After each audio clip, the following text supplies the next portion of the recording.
Good morning, everyone. This is Shiva from Soundbox Irrigation Design Services. So today we are going to discuss about operations of RP is a backflow preventer.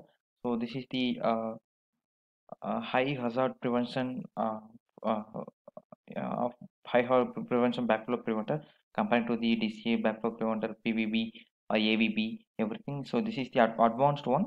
So we know that we have this is very expensive compared to the other backflow preventers.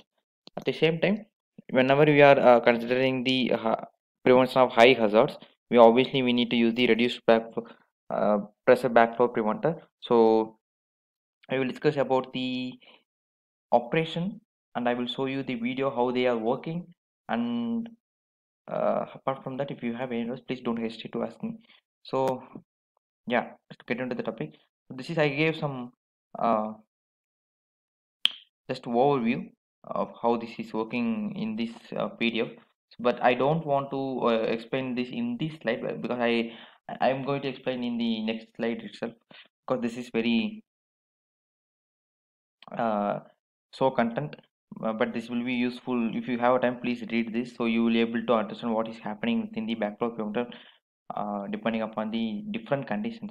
So yeah, so this is what I would like to explain in this slide. So first of all, I would like to mention the ports of the RP is a backflow preventer. So the RP is a backflow preventer generally consists of two check valves. This is one, and this is two, and this is third one is relief valve. So this whenever the in the normal operation condition, these two valves majorly without, I mean, if there is not any debris occur in inside the uh, backflow preventer, obviously these two walls does the purpose. But these two walls has also been present in the DCA backflow preventer, but DCA backflow preventer does not have this relief wall. So I will give you why this relief wall is so important comparing to the without this relief wall. So this is the difference between the DCA backflow preventer and RPC backflow preventer. So during the normal operation, flow enters from this side to this side. So there will be approximately there will be about 4 psi loss to push this spring upwards, right? So due to that, but here there will not be any loss because this pressure directly comes to this relief wall, and it pushes and closes the relief outside entry of this relief valve. So obviously, whenever in the normal operation, this relief valve is supposed to close when the flow has been coming from the outside. So, for example, I will give you some few examples here. Mm, yeah. So I will show you the video so that you will be able to understand it clearly.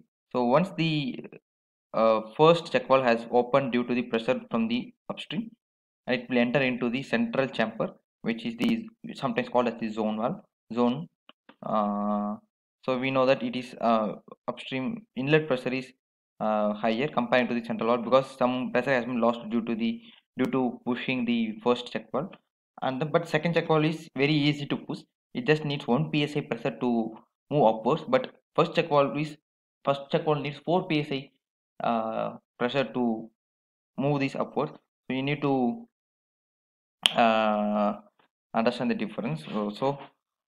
Okay, fine. So this is what whenever the in the normal operation, and if let's say if 100 psi comes from the inlet pressure, and then it pushes the first check valve, so 4 psi has lost in this area, so 96 psi in this chamber, but below here it is 100 psi. So we know we can see that there is some difference between 4 psi between the upside of the relief valve and downside of the relief valve. So this is the minimum differential pressure which needs to be maintained, otherwise the relief valve will not be work properly. So from the 96 psi, so this needs 1 psi to push this upward. So 1 psi will be lost here. Obviously, then the outlet pressure will be up to 94 psi. So there will be loss of up to 6 psi in this reduced pressure zone one. So this is the normal operation. So okay. So this is cross section of relief for RPZ backflow preventer.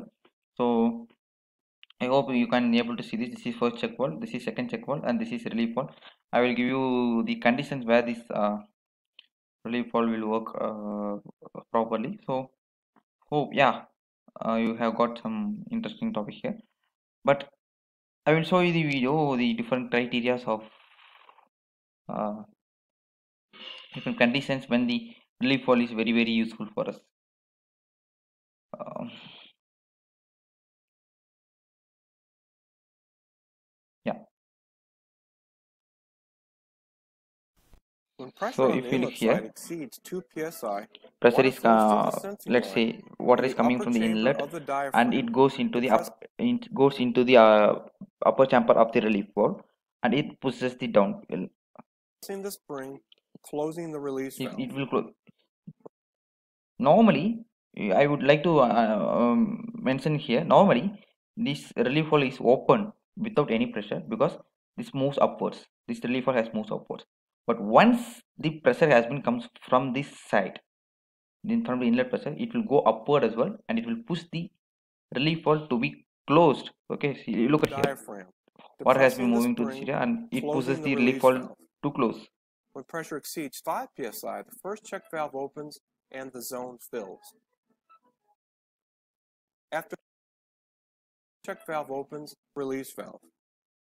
When pressure exceeds 5 psi, the first check valve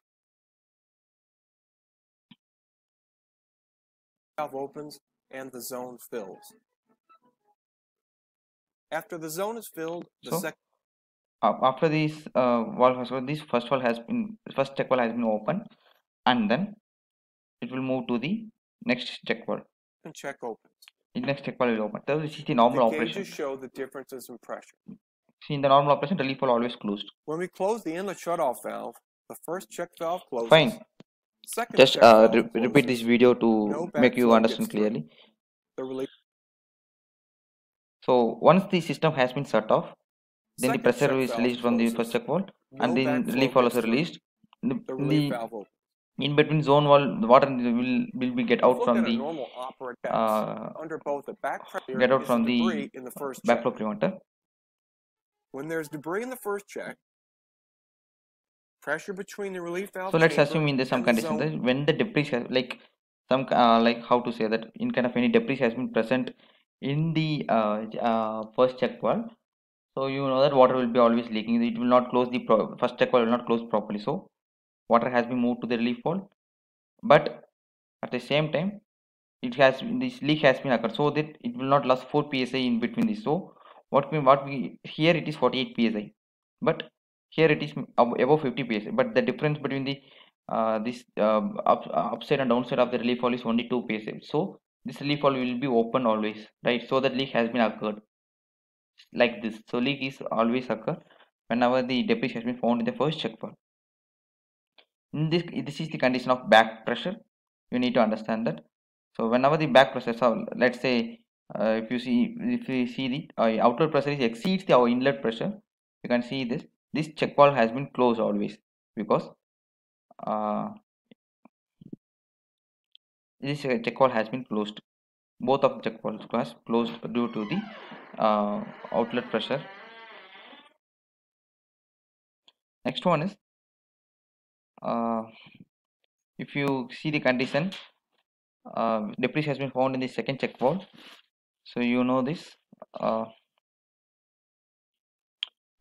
relief valve has been released, and the check valve 2 has closed, so that water has been released from the relief valve.